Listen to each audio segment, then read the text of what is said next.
अंत भला तो सब भला। रोली की शादी उसके माँ बाप एक आलसी लड़के से करा देते हैं। चलो, रोली की शादी हुई और हमने गंगा नहाई। और क्या, बेटियां तो होती ही हैं बोझ। हाँ, पर अब क्या चिंता, उतार तो दिया बोझ तुमने, अब वो लोग समझे। ससुराल में रोली का पति कहता है, देखो, मैं कोई काम नहीं करता, ये बात तुम्हारे मम्मी पापा को बता दी थी मैंने। अब जो किराया आता है दुकान का, उसी से घर का गुजारा करना है। कभी भूल से भी कोशिश ना करना किसी चीज की डिमांड की। क्या मम्मी पापा को पता था कि आप कोई काम नहीं करते? और क्या, बड़ा अच्छे से पता था। उन लोगों को तो तुम बोझ लगती थी, बोल रहे थे कि बस शादी कर लो और कोई मतलब नहीं है। रोली को ये सुनकर बहुत गुस्सा आता है, लेकिन करती भी तो क्या, क्योंकि वो जानती थी कि उसके माता पिता ऐसे ही हैं। जैसे तैसे रोली दिन काट रही थी। रोली को एक प्यारी सी बेटी होती है। धीरे धीरे वो बड़ी होती है और उसके साथ उसकी जरूरतें भी बढ़ती जाती हैं। सुनिए जी, अब तो सिमी बड़ी हो रही है, उसका स्कूल में दाखिला कराना है। मैंने अब तक तो जैसे तैसे समय काट लिया, लेकिन मैं बच्ची की परवरिश में कोई कमी नहीं रखूंगी। अरे क्या है यार, अब तो लगता है कोई ना कोई काम ढूंढना ही पड़ेगा। अब पति रोज काम की तलाश में जाता और बिना किसी काम के वापस आ जाता। रोली समझ जाती है कि पति के अंदर अब काम करने की क्षमता नहीं है। वो बेटी को उच्च शिक्षा देने के लिए कुछ करना चाहती थी, लेकिन करती तो क्या करती। एक दिन रोली की सहेली कहती है, रोली, मेरी कोई औलाद नहीं है। अगर तू मेरी औलाद को जन्म दे तो मैं तुझे तेरे मुंह मांगे पैसे दूंगी। अरे, तेरी औलाद को मैं कैसे जन्म दे सकती हूँ? सरोगेसी से। बच्चा मेरा और वैभव का ही होगा, लेकिन कोख तेरी होगी। ये संभव है रोली। रोली कुछ सोचकर कहती है, मुझे मंजूर है, लेकिन मैं इसका 2 लाख रुपया लूंगी। अरे कोई बात नहीं, मुझे मंजूर है। रोली खुश हो जाती है कि एक बच्चा पैदा करने का उसे 2 लाख रुपया मिलेगा। वो घर आकर पति को बताती है, वो भी खुश हो जाता है। अब क्या था, डॉक्टर के पास जाकर सहेली का बच्चा रोली की कोख में पलने लगता है। मुझे 20,000 चाहिए मेरे बेटी के एडमिशन के लिए। हाँ हाँ ठीक है, मैं उसके एडमिशन से लेकर सारे खर्चे उसके अकाउंट में डाल रही हूँ। रोली की बेटी का एडमिशन हो जाता है। रोली को लगता है कि वो अब सब कुछ ठीक कर देगी। दिन और महीने आगे बढ़ते हैं। अब एक दिन, एक बात कहूँ जी, काश इस बच्चे को मैं रख पाती। मैं अब इससे काफी जुड़ गई हूँ। अरे यार, पता नहीं किसका बच्चा है, अपने पास है ना अपनी मुन्नी।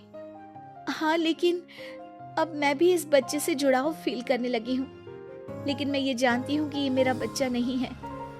दोनों की जिंदगी ठीक चल रही थी, लेकिन कहते ना कि सुख का पल ज्यादा लंबा नहीं होता। एक दिन रोली की सहेली का फोन आता है। रोली, मुझे अब ये बच्चा नहीं चाहिए, मैं अपने पति को छोड़ रही हूँ। अरे लेकिन मुझे पैसों की जरूरत है, बच्चा तुम्हारा है, मैं क्या करूंगी? सहेली बिना कुछ बोले फोन काट देती है, फोन स्विच ऑफ कर देती है। लेकिन रोली के जीवन का तूफान यही नहीं रुकता। रोली, मैं इतना भार नहीं उठा सकता। आज पढ़ाई का पैसा मांग रही हो, कल को शादी, कॉलेज और पता नहीं क्या क्या। मैं तुम्हें छोड़ रहा हूँ, अपनी बच्ची उठाओ और निकलो इस घर से। अरे पर मैं कर तो रही हूँ ना बच्चे के लिए काम, आप आराम से रहिए ना। क्या काम कर रही हो, देख रहा हूँ मैं। ये छोटा शहर है, यहाँ लोगों को बात बनाते वक्त नहीं लगता। तो मैं क्या करूँ? ज्यादा पढ़ी लिखी नहीं हूँ, कैसे घर के खर्चे चलाऊं? और आप तो काम करना ही नहीं चाहते। हाँ, ना चाहता हूँ और ना ही करूँगा। रोली को पति की बात पर काफी गुस्सा आ जाता है। ठीक है, अगर मेरे जीवन में संघर्ष ही लिखा है तो वही सही। इस वक्त पति होने के नाते आपको मेरा साथ देना चाहिए था, लेकिन नहीं, आपने तो इस हाल में मुझे घर से बाहर निकालने की बात कह डाली। देखो, ये सारी फालतू की बातों के लिए वक्त नहीं है मेरे पास। रोली, जिसकी कोख में किसी और का बच्चा था और साथ छोटी सी बेटी, पति का घर छोड़कर रास्ते पर आ जाती है। रोली के पास मायके के सिवा दूसरा कोई रास्ता नहीं होता। अरे रोली कैसी है? कितने दिनों के लिए आई है? हमेशा के लिए माँ। वो माँ को सारी बात बता देती है। ओए लड़की, इतनी हिम्मत का काम कर लिया। अरे ना ना, यहाँ कोई जगह नहीं है। तुम तो अपना बोरिया बिस्तर उठाओ और निकलो यहाँ से। रोली के पास अब मायके का रास्ता भी नहीं बचता। वो चुपचाप बच्ची को लेकर जा रही थी कि उसे दर्द होता है और वो डॉक्टर के पास चली जाती है और फिर वहां वो एक प्यारे से बेटे को जन्म देती है। कितना प्यारा है, कितने अभागे हैं इसके माँ बाप जो इसके पैदा होने पर भी नहीं है। तभी वहां डॉक्टर आ जाती है।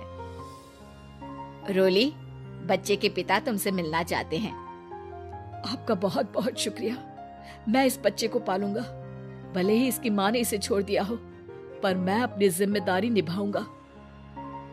तो क्या आप मुझे इसके पैदा करने के लिए जिन पैसों की बात हुई थी वो भी देंगे? हाँ, और साथ ही आप चाहें तो मेरे घर में रहकर मेरे बच्चे की देखभाल भी कर सकती हैं। मैं उसके लिए आपको सैलरी दे दिया करूंगा। रोली को लगता है कि जैसे भगवान ने उसके लिए सुकून का रास्ता खोल दिया। वो अब मुकेश के साथ उसके घर चली जाती है, जहाँ रहकर वो उस बच्चे की देखरेख करती है। अब मुकेश के घर को रोली अच्छे से संभाल लेती है। उसके लिए खाना बनाने से लेकर बच्चों की देखभाल और घर की देखरेख। धीरे धीरे मुकेश को रोली से प्यार हो जाता है। रोली, तुम्हारी बेटी और मेरा बेटा बिल्कुल भाई बहन की तरह साथ रहते हैं। हाँ, आखिर है तो एक ही कोख के बच्चे, अटैचमेंट तो होगा ही ना। रोली, तुमने घर और मुझे दोनों को संभाल लिया। ये तो मेरा काम है। आपने भी तो मुझे छत दी जिससे मैं अपनी बेटी की पढ़ाई और भविष्य के लिए पैसे जोड़ सकूं। अब रोली, क्या तुम मुझसे शादी करोगी?